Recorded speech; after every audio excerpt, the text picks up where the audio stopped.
Hey, honeys. Welcome to episode 94 of Puppet Masters and Castle Freaks, the internet's only program that's dedicated to the restoration and preservation of these beautiful dolls. It's also dedicated to the life and art of one Charles Band. I am one of your hosts, Jarrod Hornbeck, coming to you from Brooklyn, New York.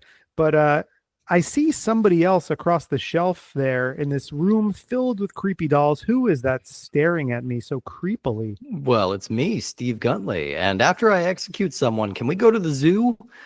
This is the podcast that's all about doll weddings, nose slicings, and of course, Crisco smotherings. That's because this is the podcast about the Baby Oopsie trilogy, 3 recent films that offer a showcase for one of my least favorite characters in pop culture. An episode designed at least a tiny bit to fuck with me, I think. At least just the tiniest bit. But I'm here for it, and I think I might surprise a couple of people with some takes that I have about this movie. But we have a very exciting guest joining us for this Baby Oopsie-palooza, as we have dubbed it in our spreadsheet. Who is joining us here today? Oh, that's right. I mean, we couldn't possibly do an episode of this magnitude with just us. So we brought on our own murder mama.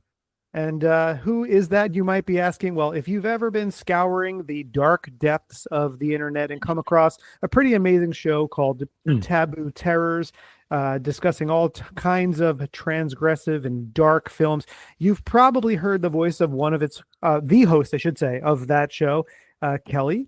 She also co-hosts I Spit on Your Podcast, which is just an amazing cult cinema podcast. I mean, really kindred spirits if you're doing these two shows together.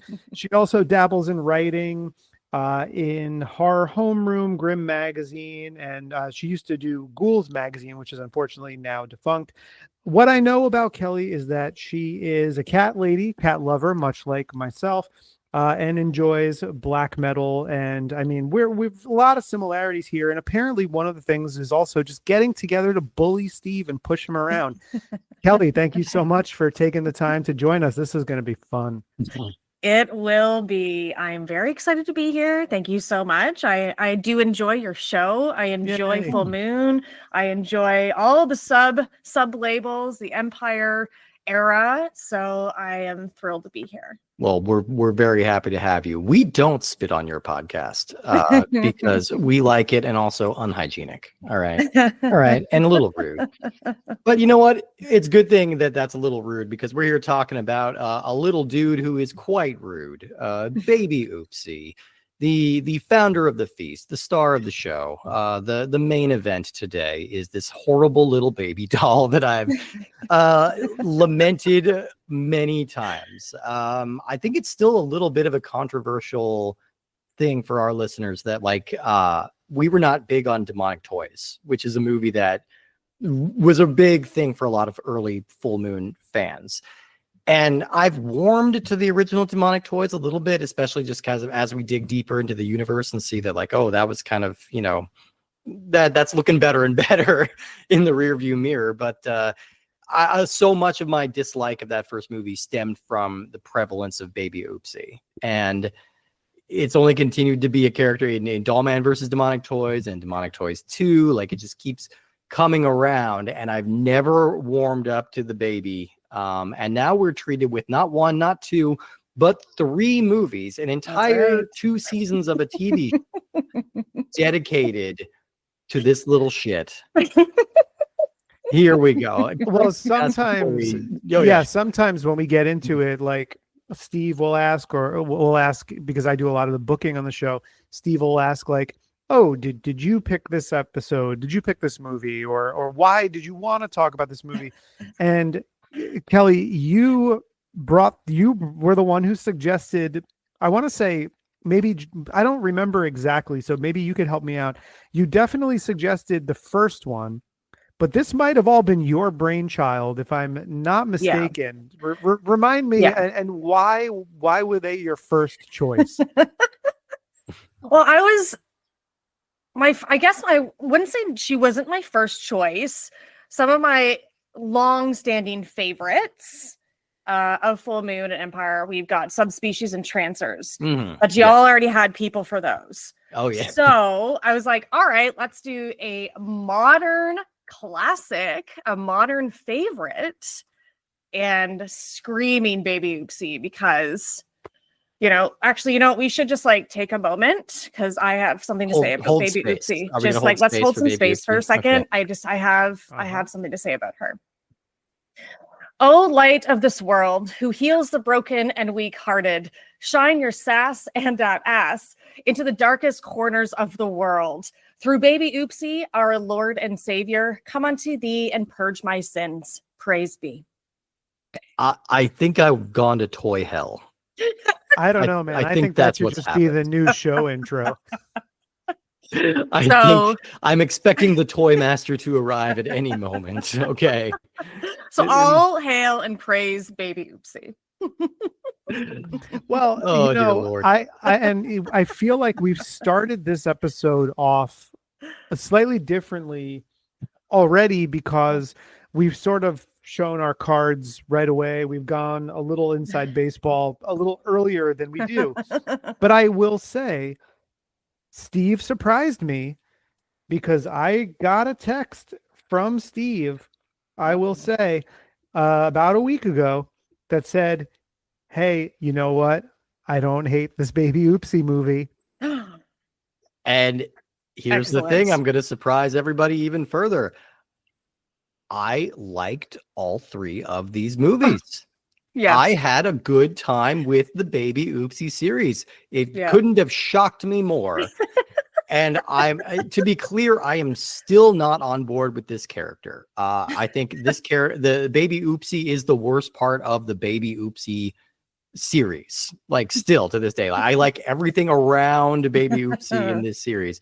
But I was surprised at how much I enjoyed what they're doing here. I think, yeah, not to timestamp this too much, but this is our last calendar recording of 2024, and I think my reply to Steve was, I did not have this on my 2024 bingo card. I was waiting for just texts of agony and defeat, crushing defeat, and then for Steve to say, I actually have had some fun with this, and you did preface it by saying, I still don't like the character, but there's some fun stuff going on. And the funny part is that I read that text. Steve kind of got to these earlier than I did in our preparation for the show. I had never seen these either, and I kind of was like, oh, okay, cool. Like, I didn't know what to expect, and so I went into it knowing that Steve was kind of on board with them, and I don't know if that helped to sort of maybe temper my expectations for what kind of movies they were going to be. But outside of Baby Oopsie, there's a lot of other stuff going on in these movies. So Steve, why don't you tell us a little bit about what was going on in the first one of these movies proper? Well, let's learn about Baby Oopsie, the feature. It was released September 9th, 2011, or excuse me, that's 2021. It was directed and written by Billy Butler, and it stars Libby Higgins, Justina Armistead, Lynn McPherson, Marilyn Bass, Michael Carino, Josephine Bullock, Tim Dorsey, and Jill Bartlett as the voice of Baby Oopsie. Also, excuse my raspy voice going on right now. I think I've got a bit of a cold coming on, but I'm going to work on it. Hopefully it's enhancing your audio experience and not detracting. This movie began life as a 7-episode web series that streamed on the Full Moon app, but it was eventually re-edited into short movies. Now, I can't be entirely certain, but it seems to me that it's more than a little coincidental that the Chucky TV series came out on Sci-Fi the exact same year that this Baby Oopsie series came out. I think this probably could have been put together very quickly, even if the Chucky premiere came out rather suddenly. But there was suddenly a market for TV format programs with killer dolls. It was suddenly there. And similar to the Chucky series, like, this kind of surpassed expectations, and it kind of is a little more intelligent and transgressive than you might have expected it to be. And I think I so much of this, I think so much of my enjoyment of this movie and the subsequent movies is resting on the shoulders of Libby Hogan, who it plays Sybil Pittman in the series. And holy shit, where did this lady come from? Because she is so cool. I was looking up her IMDb, and like this is relatively it, like as far as her filmography. She's done a few short films. She's appeared in a couple of full moon movies like Ouija's and Evil Bong 888. But here she's anchoring this entire movie, and it's an incredible character and it's an incredible performance. You do not see middle-aged women in roles like this, like in centralized roles in like TV series, which is already really cool. She's a complete unknown, so she brings a lot of authenticity to this and is bringing a lot of like real oddball energy. And I think she's just a good actress. Like she is giving this movie so much more than it needs, and that carried this movie a long, long way for me. I don't know how y'all felt about it, but yeah. I would absolutely agree. She's a wonderful comedian. I follow Libby Higgins on her Instagram, and she's just like lovely and really funny. And I thought so much of these movies really shocked me because I was going in like, if you've seen Ouija's, yeah, we have. Oh yeah, check out our episode from a few weeks back. So yeah, I was expecting something of that quote quality / budget, but I was shocked and wonderfully pleasantly surprised of how well it all came together, how good it looked, the acting, the effects, how bloody and gory it was, and just how incredibly charming Libby Higgins was as Sybil Pittman. Like so absolutely wonderful. I almost feel like if we had a different actress, it just wouldn't have worked as well. It wouldn't have worked. No, it really wouldn't. And I did not realize she looks like she is a fairly big deal on social media. She has like 257,000 followers on Instagram. So that is where she came from. But yeah, that's pretty incredible that she's able to break out kind of at this stage in her life. And I think she's really awesome in this. I want to know if she had any say in her wardrobe. Right. Yeah. Because I would wear every single shirt that she wears. Class lady. In all of these, like class lady. Class lady. I mean, obviously the Hang in There Baby. That's an old, that's a favorite. Yeah. But no, it's really funny. And I thought and to me, that's what made this stand out from something. Now, I'm going to say this having only seen one of 8 Evil Bong movies. Like, we do this show, we try to let people know. Like, I've had people will say to us, have a conversation with me outside of the show about Full Moon, and they say, well, you're the expert. And I'm like, well, not really. I said, like, in terms of, have I read a lot about Full Moon? Yes. Have we been doing the show for a while? Yes. Have I seen a number of these movies? Yes. Have I seen them all? Absolutely not. And Evil Bong is one. We did that first episode really early. Yeah. And I have not visited any of the other Evil Bong movies. But the thing we've been putting it off, yeah. Well, and similarly to the formatting of this, we had come up with a plan to kind of knock them all out in one fell swoop, and then we scrapped it because we were like, no, that we don't want to do that to ourselves. So we were like, but that movie, to me, what I've found is like, that movie is content to just have people hanging around and not really like doing anything. Like I felt like it had no characters to follow, but I felt like whether it was Sybil or whether it was Ray Ray or any of these other people, they were sort of the anchors of this movie. And I think that works so much to its betterment because you get these little bursts of the killer doll violence, and they're so much more effective when the killer doll is not front and center and the focal point of the movie. And I think that worked for all 3 of them. I never felt, because I was watching the first one and I was kind of like, this is kind of good. And then and then with the second one and third one, it was like it went in slightly different directions. It was almost like it was so kind of batshit gory and weird in the second installment. It was almost like the Halloween Kills of this trilogy, but I don't want to besmirch the name of Baby Oopsie the series by comparing it to Halloween Kills. Don't you Right. dare. Well, I mean, you can definitely tell like these movies definitely have the energy of like a TV series, right? Like the first movie feels like a really promising first season, and I'm like, okay, I'm on board. I will come back Yeah. for season 2. And then season Yeah. 2 is like still pretty fun, but it's diminishing returns, and you can tell that they don't really have as clear of a direction on where they want it to go. And like then it ends when it needs to end. I think it doesn't overstay its welcome. Even spread across 3 movies, this is like a 2.5 hour endeavor, really. It's like it's not that big of a deal. But yeah, if I could, I would actually recommend, though, it is under 3 hours, I think, to watch them all together. I would actually recommend watching them the way that they are presented on the actual Full Moon app, which is you can watch Baby Oopsie the feature in its entirety, 76 minutes, and then both Murder Dolls and Burn Baby Burn are less than an presented in 4. No, they're presented though in 4 chapter little blocks, like episodes. Oh, nice. And I almost feel like that's the best way to consume this. I will say I tried to marathon this, and I did hit a little fatigue in there. I do think it's even better and probably more rewarding if you break it up, because those chapters, I mean, they're so digestible. It's like I was wondering, because I'm like, okay, there's 4 chapters for part 2. They're all about 25 minutes long, but the movie itself is only like an hour.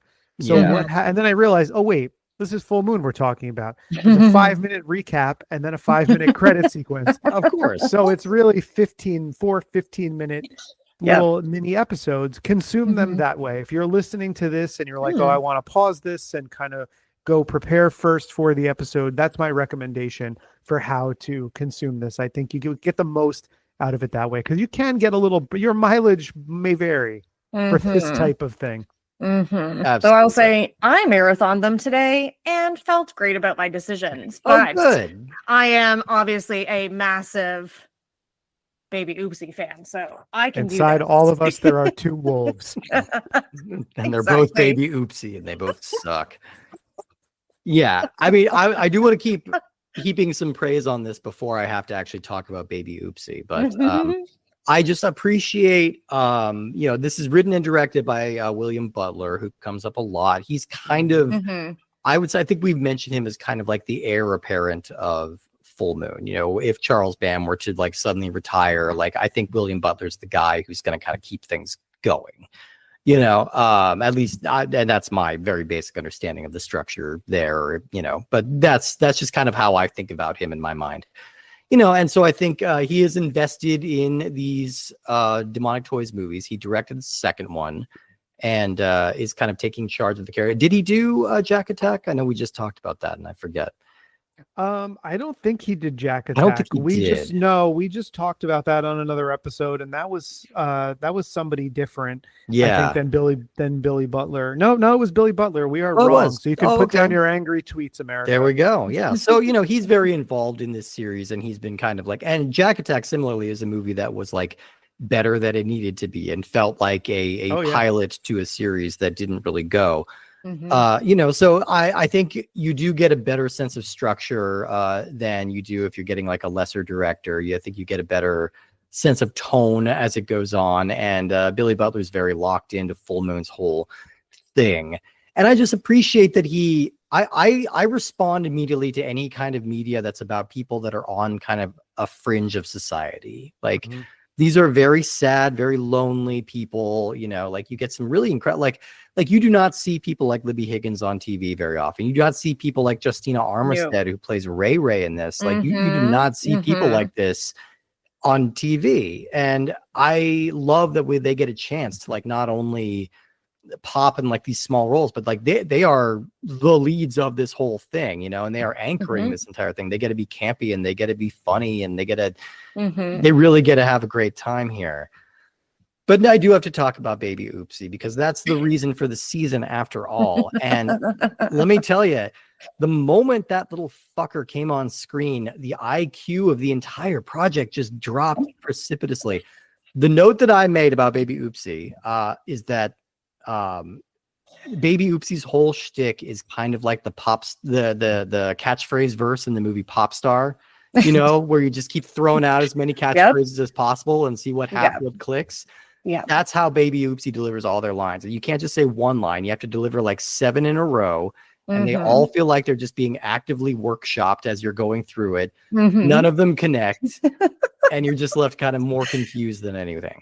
So boo on Baby Oopsie. Okay, well, I would like to give the floor then to our esteemed guest to take this opportunity to defend Baby Oopsie. Oh, it's not a big against this slander. I'm just seeing she got her degree. Blasphemy is what it is. Wait, I'm seeing here on your Wikipedia, you got your degree from Oberlin in Baby Oopsie studies. Oh no! Well, she opens up that first movie when she comes to life, calling Sybil a cunt.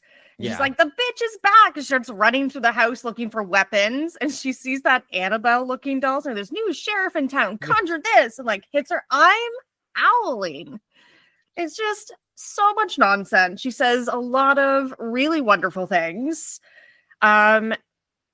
Maybe slightly less offensive in these movies than she was in Demonic Toys. I really did want to rewatch Demonic Toys, but I listened to your guys' episode on it. So I felt like that was enough. I agree. Here's the thing I will give it, and this is a little more true across the second 2 movies, which we'll talk about, but like, at the very least, this movie has locked down a little bit on Baby Oopsie's thing. Now, it's not a thing that I like, but they've locked down on the fact that she is a killer baby doll. Which is a fact that weirdly all the other movies have kind of ignored. Like her whole thing has nothing to do with being a baby doll. At least this movie is she's calling Sybil mama, and she's like she's doing like baby talk and like making baby puns and stuff like that. So at least it's a little more locked in and not just like buckshot like out into the fucking ether, like it has been up to this point. So I'll give it. You're totally right though. It's a little confusing when Baby Oopsie first comes to life because, like you said, she's really antagonistic towards Sybil, but then she are we misgendering this baby, by the way? I think it's a she. Is it because I think it's canonically a she? I felt like we thought it was, and then there was something in unearthing information about the first Demonic Toys that it was a boy baby. It doesn't matter, but it has been exclusively voiced by women. But I'm not sure. Yeah, and these words pain me to say, but the voice performance in all 3 of these movies better than Jane Wheatlin. It's true. Yeah. I don't, it's a real bummer that somehow Jane Wheatlin managed being the bottom of the barrel for Baby Oopsie voices, because I love her. I know. Yeah. So do I. Wasn't her moment. Yeah. But then Baby Oopsie is like avenging her Sybil. And that's why it was kind of odd, because it's like, is this going to play with the fact that she's, how should I say this, that she's brought back to life or reanimated this like evil killer doll that's going to turn on her, or is it going to be her minion? It's a little unclear at first. But then there is kind of a hilarious montage that it's like a song that's performed to sort of sound like Kashmir by Led Zeppelin, and it's just Baby Oopsie like chasing around a girl from a Girl Scout troop and killing a bunch of stoners who robbed Sybil earlier, and it's pretty funny. Like I was laughing. I think she's underappreciated.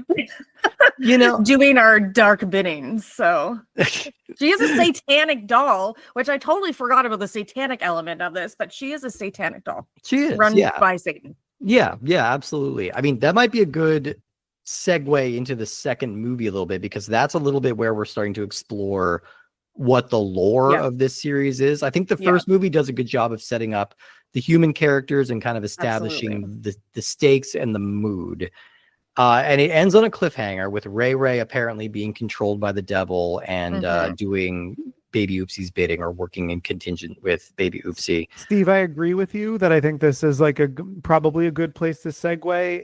If it were not for the fact that we didn't talk at all about Mitzi, Oh, we didn't talk about Mitzi. You're right. Oh, You're right. man, Who does Mitzi. come back? Who does come back? But yeah, Mitzi is played by Lynn McPherson, who is a very funny character actress. And Mitzi, I was not clear on the relationship at first because I'm like, I don't think she's old enough to be her mom.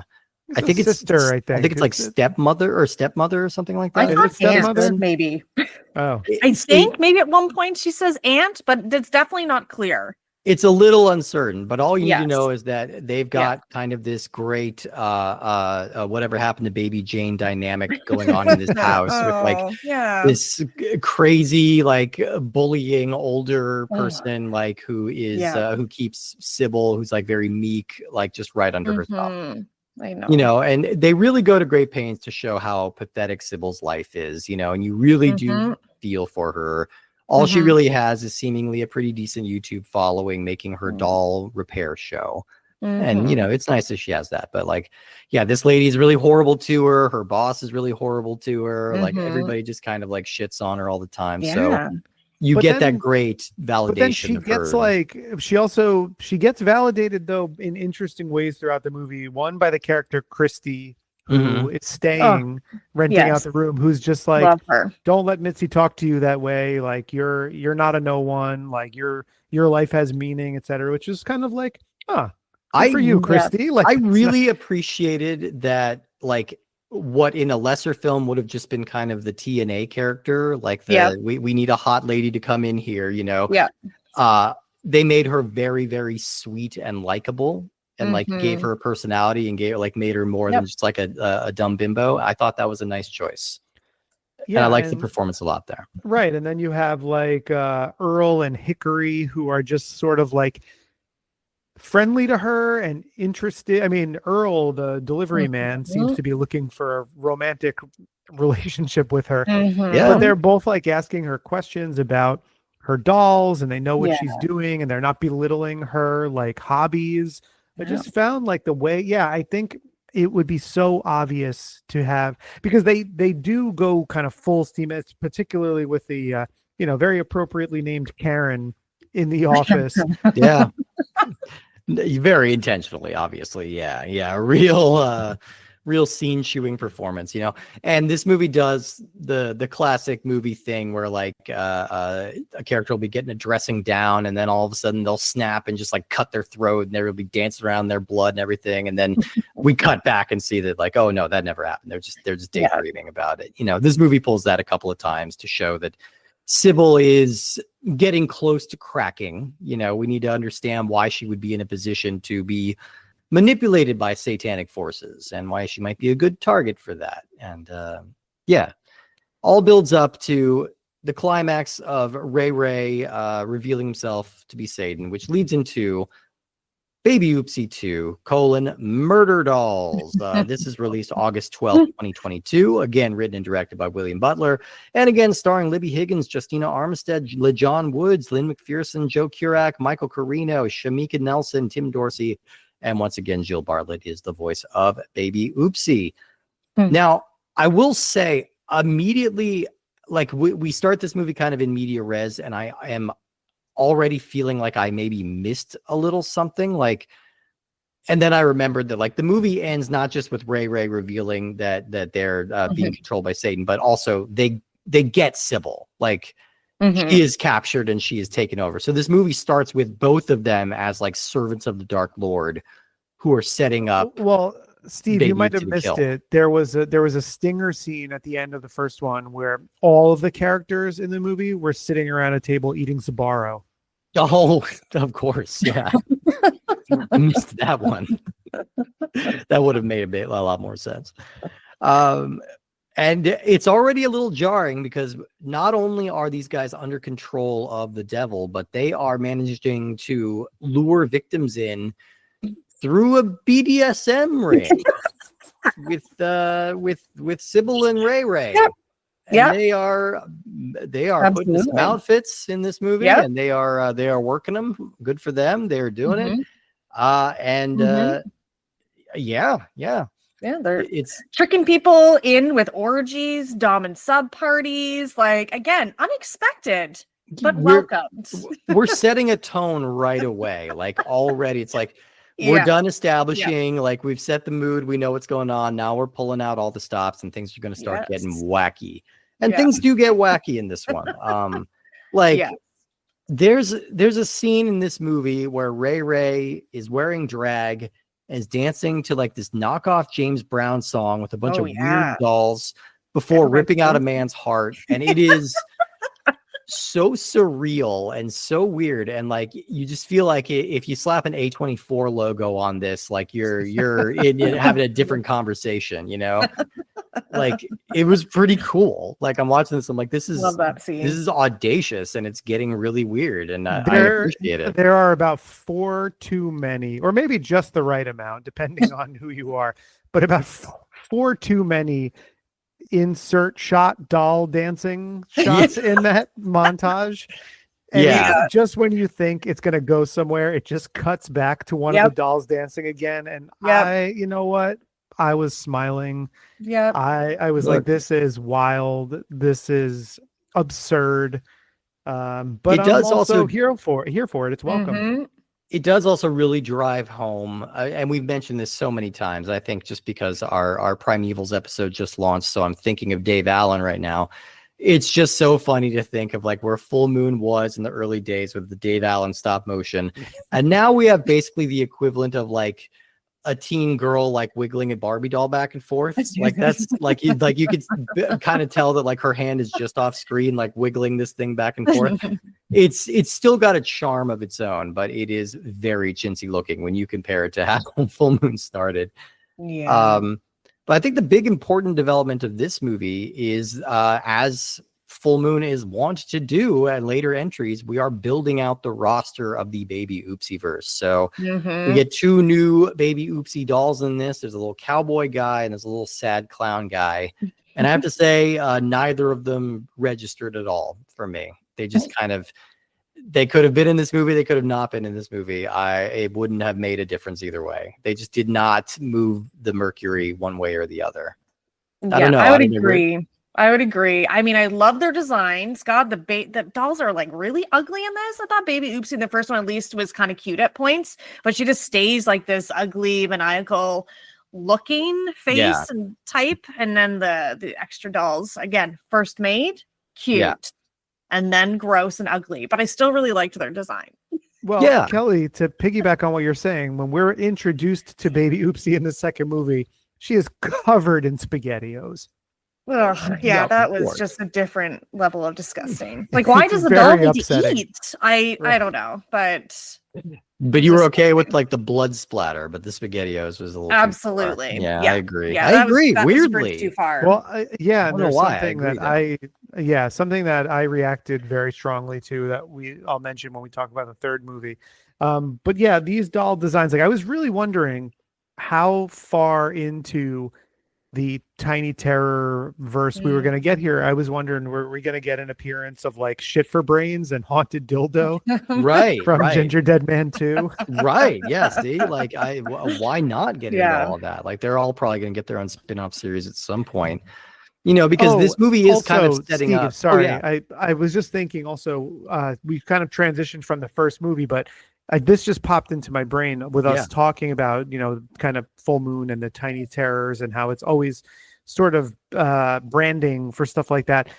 Pretty hilarious scene in the first movie when she's trying to Google Tiny Terrors and she just keeps getting like screenshots from Full Moon movies. Yeah. I know. Oh, yeah, there's always the shame. And then Subspecies is playing when Mitzi gets killed on the TV, and then when the teen bully is getting killed, he's playing the Puppet Master video game. So they're never shy about cross promoting in these movies at all. Nope. And that's kind of what they're trying to set up with this movie too. It's going to be a little bit more explicit in the third film, but this is where we get the priest character who's kind of like the outside hero who's also going to be a bit of the exposition dump. And he is learning about demonic toys, and he's learning that there's also a teddy bear, and there's also a robot, and there's also whatever the fuck was in demonic toys too, that little like masquerade doll that Yeah, I forget what he was, but yeah. So there are other demon toys that they're setting up in this universe. You know, Jack Attack is featured in the little book here, and he does get his own movie after this. So at least at one point they were thinking about building this out. I think they are right to stop here because we've never learned enough about the teddy bear to make it worthwhile. You know, like, I don't know what the teddy bear's thing is. It's just basically he turns into a big bear. You know, that's just Cocaine Bear. Like, we have bear attack movies. That's not that special. We also have killer robot movies. You know, we probably don't need those. Baby Oopsie and Jack Attack were the two that could kind of justify their existence a little bit more, just because they were weirder. You know. So yeah, I think they maybe ran out of the extended Demonic Toys universe. But hey, what do I know? Maybe it's coming back still. You never know. You really never know. Maybe it gets really good when we get to Dildo Monster, you know, or whatever his name is. Yeah, so Haunted Dildo. Haunted Dildo. Yeah. I mean, so definitely, like, this is a shorter movie and it's much punchier. It feels just kind of more like an episode of a TV show. But it's definitely functional, and it's setting up kind of the big splashy finale. I think I always get a little annoyed when characters are constantly in and out of trances, you know, or in and out of like control of an evil character, because I'm always just kind of waiting for them to break good and then like kind of move the plot forward again. And this movie does that back and forth a couple of times. You know, they definitely, that's kind of their thing, I think. But it was working for me still. And are we ready to move to the third one? Do we have any unique? Well, let's. So I just wanted to, because watching these, marathoning these, I will say I definitely started to confuse parts of them together. Like, I almost view what I watched today as a 3-hour Baby Oopsie movie. Basically. You know, the Gandhi of Baby Oopsie movies. And I'm sort of, I didn't make, I kind of, the way I noted stuff for the movie was I was just kind of bullet pointed, and I didn't like separate like what was in where. There are a couple of scenes I explicitly can remember, like, oh, that's in the first movie, that comes in the second. But like, we were talking about how it was kind of a cliffhanger at the end of the first movie, and now we know that Ray is Satan, and then it gets to the whole BDSM part, and so I'm trying to go back and think about like specific kills or moments in this one, because they're kind of blending together for me. Yeah. So I'm trying to think of like what's a highlight from this one. I said the SpaghettiOs, that I will never forget. That is an image that is ingrained in my brain for life now. Yeah. Very, very disgusting. But there's kind of a fun gore moment. Oh, it must be in this one because we had the introduction of the new dolls, because it's with the character Lottie, and her hand is bandaged, and it's the clown doll is like pressing down on her hand, and you get some like blood coming out from both sides, and then she looks over and she's just like, fucking clowns, and then she gets like her head exploded with a mallet. And that's what I think, you know, I think this is something I like about these movies more than other later stage full moon stuff we've seen. Now, I'm calling Evil Bong later stage full moon, even though there's a 15-year gap between when Evil Bong came out and this. But to me, like, I like the fact that they leaned into making it a little bit gooier and gorier than some of the other things have. Like in something like Demonic Toys 2, it was like they tried, oh, well, we don't really need to have any practical effects. We don't really need to have any blood, because we'll just CGI it in later. And then we saw what that CGI blood looks like. And here, at least, you get some practical work on these things, and you get some blood splatter and some gore. And I just like that they leaned into that more here, because I felt, besides everything seeming like it's lit kind of like a Lifetime movie and taking place in the daytime, so much of it, I like the fact that they at least leaned into some of the gore. There's a lot more blood spray in this, absolutely, than I was expecting, and that we've seen in some of the full moon stuff from the same Yeah. period. Yeah. So I Yeah. like that about this, because this is big and goofy, like go Mhm. big. Yeah. You know, that's all. Like I think in this Yeah. one I remember I remember finding some of the, except for there's a scene in the first one where Baby Oopsie like projectile vomits green acid onto Oh Karen. yeah. Total there's some- Exorcist homage. Oh yeah, Excellent. yeah. It's like Yeah. I remember I marked it. I even marked down. I'm like, oh, Yep. okay. Well, she spits acid now. All right, Yep. that's fun. That's fun development. Yeah, I mean, Satan will devour your soul. Yeah, it's like, and then they saw the first, then someone finally saw the show Evil, and they said, "Let's get a priest in here." mhm. And clearly That is it's what it reminded me. John, what is this actor's name? His name is LeJohn Woods, and he does bear a resemblance to Mike Coulter in Evil. Like he's got the same kind of gravitas and the same gravelly voice, and like I'm like, yeah, I think that's a definite reference, and it makes me realize, like, oh yeah, this is a very recent movie, and Evil's a very recent series. Like both things I think of as like being older already. But that is a good segue into Baby Oopsie 3, Burn, Baby Burn, which was released November 4th, 2022. And it's written and directed by Billy Butler and stars all the same people once again. Similarly, like I think the movies 2 and 3 kind of blended together a little bit more for me. But this is definitely the important part, is that Ray Ray and Sybil are basically free from the spell of Satan, and they're now trying to stop the toy master from coming back to life. The priest character comes in and saves them by reading this demonic tome, but then he is killed, and they need to go to these extreme lengths to try and stop Satan from taking over. It was like I was confusing beats from like 2 and 3, even though I did watch these a little spaced apart, because they do feel like they're just part of a whole. The one thing that really struck me in this one is that for the first time we get a flashback of Christy, because we do not see her at all in part 2. Yeah. And it's noteworthy because they don't just show the scene where Christy is offering kindly advice. They just show her topless. And there's an additional insert scene of her in the shower that was not in the first movie. And I honestly don't think it's the same actress, because we don't see her face at all. It is just a random insert shot of her like washing her boobs. And I'm like, all right, never change, Charles Band. You do your thing, man. It's shameless as hell. But weirdly, that was kind of the thing that stood out for me the most in this one. Other than this lives up to its title. We are going to see a lot of babies burning in this one. I had the misfortune of having this one start when I was eating breakfast. And the scene where Ray Ray is just projectile vomiting on the television set, that really upset me. It really, I'm not squeamish, and I'm not someone who like, I go to Nighthawk or Alamo Draft House, and I'm eating a burger while I'm watching someone get disemboweled. Like, it doesn't usually bother me. Yeah. For some reason, this like turned my stomach for a minute. I was like, look, I gotta like. I was eating at the same time too. Yeah, it was not a good situation. Yeah, I had to turn away. Had some heft to it. Had some like viscosity to it. The puke work in this was really well done.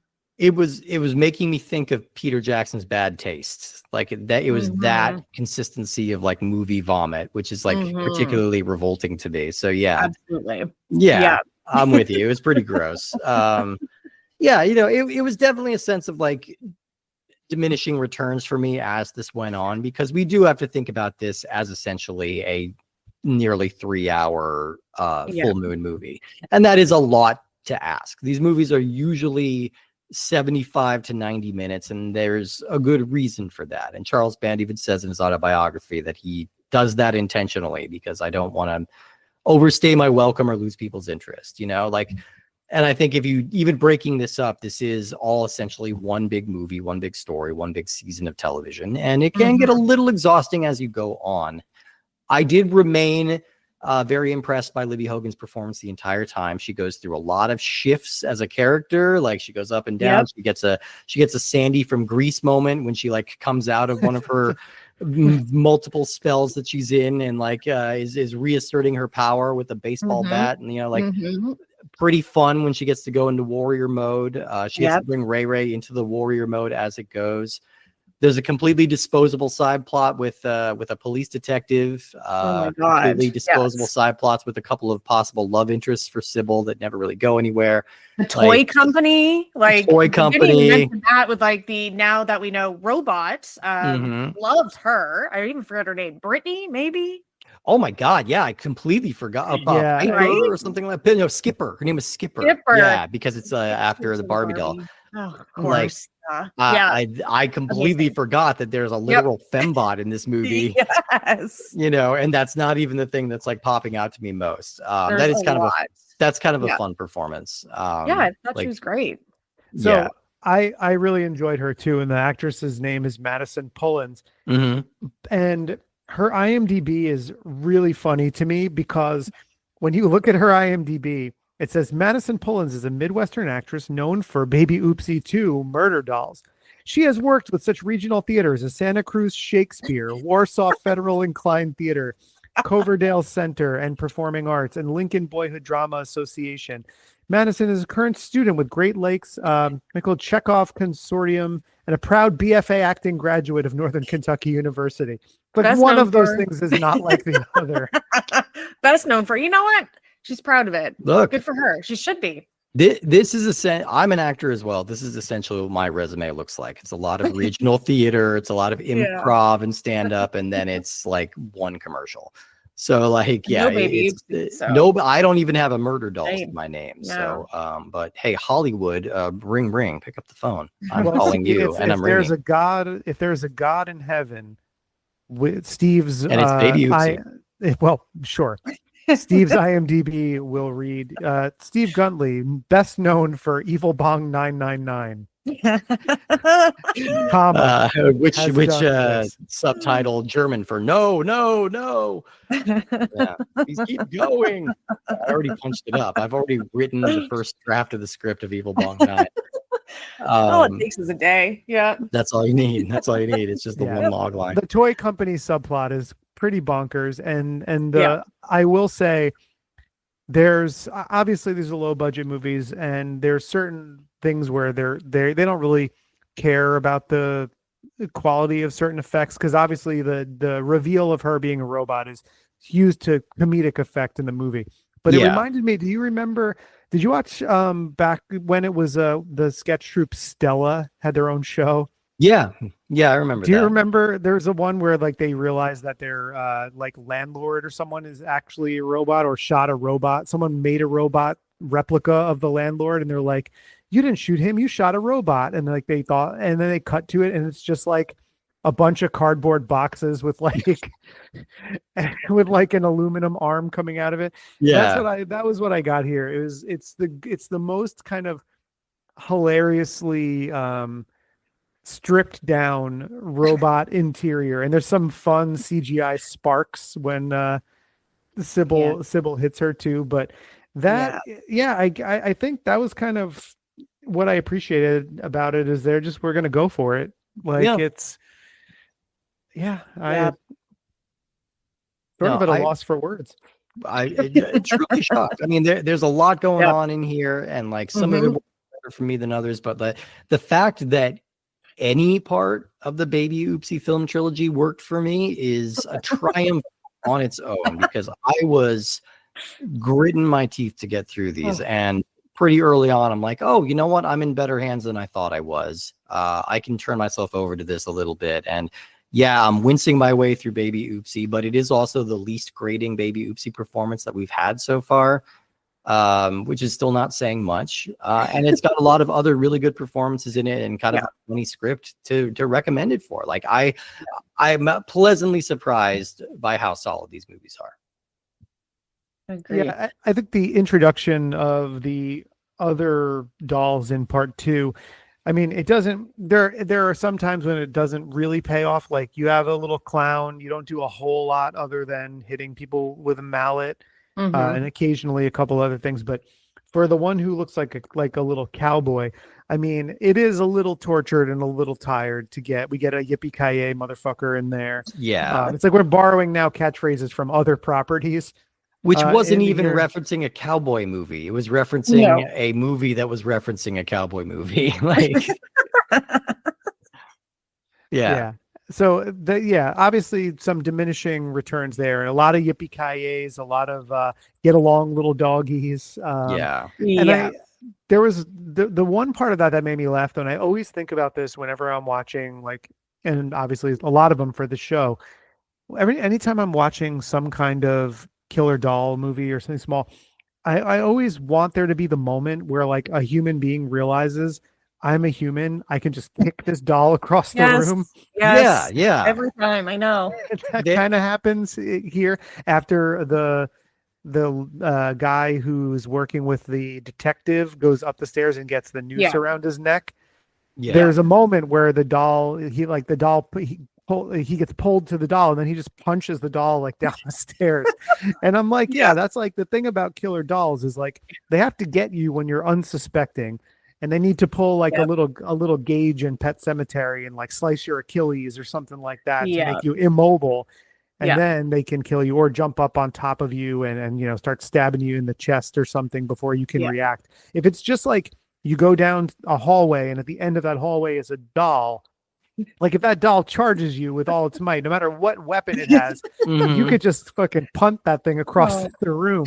Every movie always like hand waves that away as just being like, Of oh, well, course. they're in so much shock. Like they don't Yeah. know. We're so They're, scared. they're so panicked at how terrifying this little thing with a drill for a head is, like it's, it's always them. That's the quick excuse, I like movies when they address that. Like I think the Krampus movie from 2016 addresses that pretty well, and they come out, it's like they're fucking dolls. We can break them. Like, yeah. Yeah, exactly. I do like the fact though that doll does pull out like a human-sized pistol to then shoot him in the head with, which they obviously can only show the pistol in the corner of the screen and not the doll holding the pistol. But I like to imagine that there's a jump cut to this doll holding like a novelty size gun with both fingers like this on the trigger, trying to aim it, or just suddenly has a very Adorable. big hand, Yeah. that'd be weird as hell. But yeah, well, I think that brings us to the end of our Baby Oopsie adventure, and it also kind of brings us to the end of our Demonic Toys movies. This is the end of the entire Demonic Toys series for us. We have closed it out. I do not doubt there will be more. By the time this episode releases, that will not be true. Yeah, is that true? No, I'm just assuming. Like, okay, I thought you had an inside track. Like, no, yeah, I don't. But I mean, another one. Yeah, I have to imagine with the success with which they were able to make that Jack Attack movie, I would have to imagine they're going to go back to the well again in some capacity. Maybe a Jack Attack sequel, something else. I don't know. Maybe Baby Oopsie is dormant for a little while here.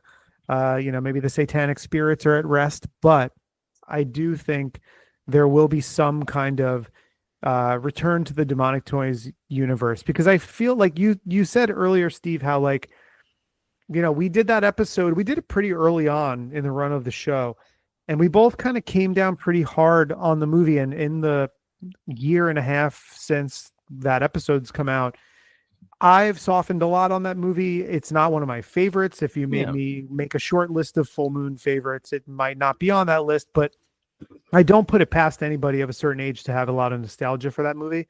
No. So, and I look back on it, I'm like, oh, there's some kind of cool stuff that Peter Manoogian did here. Like the stuff with the little kid and the dream sequences and things like that. And I think there were some cool practical effects, and it doesn't all totally work in my opinion still to this day, but I've definitely softened on it quite a bit. And I can look at it and be like, no, I get it. I get why people like this. I think there is a lot to like in it. And so I think it is an endearing property to a lot of people. And I think it's kind of a Full Moon flagship. I mean, I'm sure the Baby Oopsies and the Demonic Toys, any kind of paraphernalia probably fly off the shelves at conventions and from the website, I'm sure. Oh, I don't doubt it.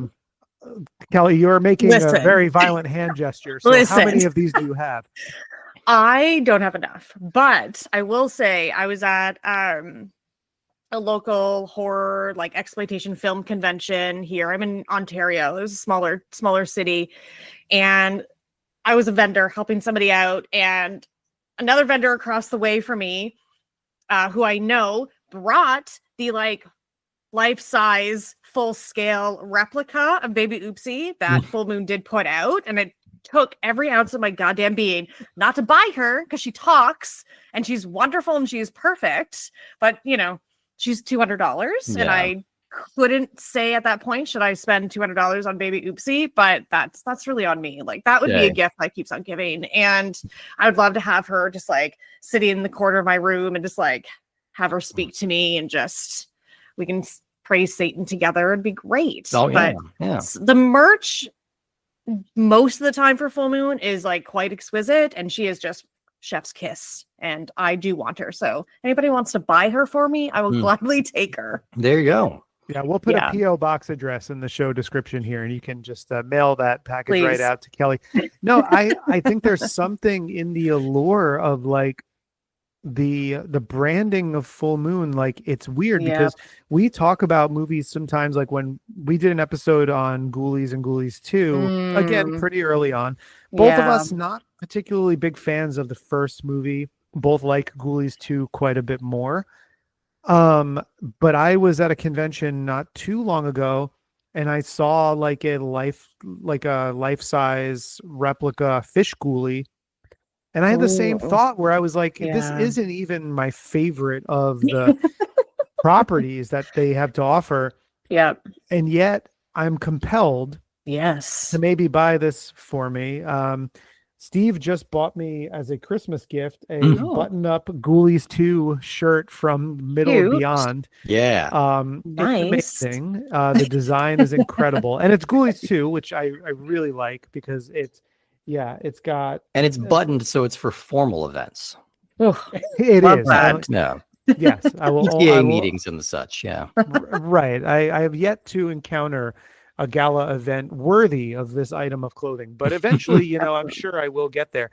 But there's a funny thing that happens when you look at Full Moon licensed merchandise, and it's like, even this thing, like I don't know that this would happen, but there's probably a higher than 0% chance the next convention I go to, I could see like an EB from Evil Bong, and the fleeting thought might happen. Should I own that? Yeah. I mean, the answer is clearly no. It is not. But it's like, you look at some of these things, and I mean, I'm so highly suggestible too. I was like in Forbidden Planet in Manhattan, and I walk in there and I see a Subspecies lunchbox, tin lunchbox, and a Trancers tin lunchbox, and I'm like, well, I'd be a fool not to buy those. Yeah. And so I had to have those, and it's like, say what you will about the product, it's recognizable and it is identifiable, and there's something compelling about the merch, and I just I can totally see how any Baby Oopsie merch would probably sell at these conventions. Yeah, 100%. I'm going to say, if she is there next year, the same convention, because I'll be there, that's it. I'm buying her. No, I mean, save up now. Yeah. Exactly. I have to. Yeah. I have to see this thing in action. Well, you did this show, horrible. So you can write it off on your taxes. You can. Yeah, this is a write-off now. Yeah. Well, there's always just something compelling about Full Moon and Empire movies, right? Like, there's something, they're pure comfort food, they're nostalgia, but they make you feel really good. And that's why I keep coming back to them. And I've seen a bunch. There's still so many to see, new and old, but like, I'm never not enjoying myself when I watch them. So yeah, really, like the true like bottom of the barrel stinkers have been fewer and farther between than you might like. I think because we try and find something we like in all of these movies, but some of them are just, asking a little bit too much. You're catching us at the wrong day. But I don't know. This one caught me on the right day. So I'm happy that we get to send off the Demonic Toys series with at least a little chuck on the chin, a little attaboy, that'll do big. Did not go how I thought it was gonna go. Hey, look, life is a highway, and I'm gonna ride it all day long. On that wise aphorism, Kelly, thank you so much for being here. It's been a delight having you, even though you came here expressly to torture me. Backfired on you, sucker. Where can people find all of your stuff? Well, I think it's easiest just to search for Kelly's Taboo Terrors. I'm on X, Blue Sky, Instagram for that. And you can find me through there. That's usually the easiest one to find. You can find my own personal ones through there. But yeah, Kelly's Taboo Terrors, I Spit on Your podcast. Both have new episodes that just dropped in the last couple of weeks. So Cool. you've got new episodes to listen to check us out. And if you like what you hear, like, share, subscribe. That's what they say, right? And I had a Smash that blast. button. Thank you so much. I'd love to come back. Absolutely. Oh, of No, course. it was great to have you. Kelly, can I ask you, for anybody who's looking to check out I Spit on Your podcast or Taboo Terrors, what do you think is like a good entryway episode to those shows? Because that's a question I'm encountering now for people who are discovering our show, and they're like, well, where should I kind of start? And so I'm like, oh, well, I think about who we had on as a guest or what we covered. So like, what would be sort of the entryway you think for each of those? Well, Taboo Terrors is quite fresh and new. I only have 3 episodes out of that in its entirety because it's so new. So I'd say really the latest one, which I covered, Necromantic, necrophilia film. Rough sit. It's a rough sit. Yeah. That's why it exists. Yep. So Necromantic was a great episode with a French Canadian like sex horror expert here who I adore. So that is a great episode to start with for Taboo Terrors. And then I Spin in Your podcast. Our latest episode is on Japanese cyberpunk. So that's definitely quite niche. So if you're into that, then check it out. But we definitely have a couple of bangers from last year. We even covered Necromantic 2, actually, and another necrophilia film. But our Weird Girls episode, we covered May and Excision. The Necromantic episode is quite interesting. And an episode after that, we like to do like original versus remake, and we did a 3-way with Evil Dead, The Evil Dead, and the Japanese Evil Dead, Bloody Muscle Bodybuilder in Hell. There you Nice. go. It's such a wonderful title that I mess up all the time. So, which is somehow not the same as Evil Dead Trap, which is another Japanese horror film, which is quite good. Yes. Yeah. So I'll say that it kind of depends on like where your interests lie, because it can get quite niche or explicit, not specific. So but yeah, I'll say that. Yeah. Yeah, and if you jump on and check out any of Kelly's shows, I'm sure you're going to find something to enjoy that you can like and subscribe and follow and all of that good stuff. And if you like what we do on this show, then you can jump on to Spotify or Apple Podcasts, drop us a 5-star rating, maybe a brief review as well if you feel so inclined to do so. If you want to keep up with the show, the best way to do it is Instagram. You can follow the show itself at puppetmasters_Castle Freaks. You can follow me at _Giallo_Jarrod or Steve at Minotaur Matador. The show, I do also promote the show on Threads and Blue Sky, and we do have audio versions of it on YouTube as well, and some people have been consuming it that way. We'll try to get some more YouTube comment at some point in the future once we get to be a little bit more tech savvy with all this kind of stuff. But it's hard because we're not the only show that Steve has to record and promote and edit and all that stuff. Steve, what else are you working on that you want to plug? Oh, so many different things. But one of them is a podcast called Cinema Arcade. That's cinema and arcade mashed together. That is what we do. We are talking about movies and then playing the video game adaptations of those movies to see how they compare, contrast, detract, enhance. We'll see. It's all up in the air. As we speak, which is not when you're hearing this, we are recording our episodes on the Star Wars trilogy, episodes 4, 5, and 6. And after that, it's all up in the air. We're gonna surprise ourselves even. But we definitely have some interesting stuff coming up in 2025. So I'm excited for people to hear that. Mm-hmm. And I'm excited for people to hear the exciting thing we've got coming up next week. And I do mean exciting because we're back in Torchlight territory, baby. We are talking about sexy, sexy movies, specifically one called Huntress: Spirit of the Night. That's right. It is a bodice ripper in the most literal sense, and quite a lot of fun. And we've got a return guest coming back for that one. We're very excited. It's going to be a good time. Yeah, I'm quite excited for everyone to hear that episode on Huntress Spirit of the Night. Always an exciting time when we get a chance to veer back into Torchlight Town. I can hear the saxophones already as we approach the city limits, and it's gonna get sultry. And so Kelly was talking about going to Taboo Terrors and hearing some explicit stuff. We're gonna be pretty damn explicit here next week too for Huntress Spirit of Night, or maybe we won't. Who knows? So look forward to that. Mm. Well, thank you again to Kelly for coming on and talking about the Baby Oopsie trilogy with us. Although our goal of forcing Steve to rage quit the podcast did not come to fruition. Thank you for Better coming luck and next time, suckers. spending Yep. some time with us anyway. And as I like to say at the end of each of these shows, that's all, doll.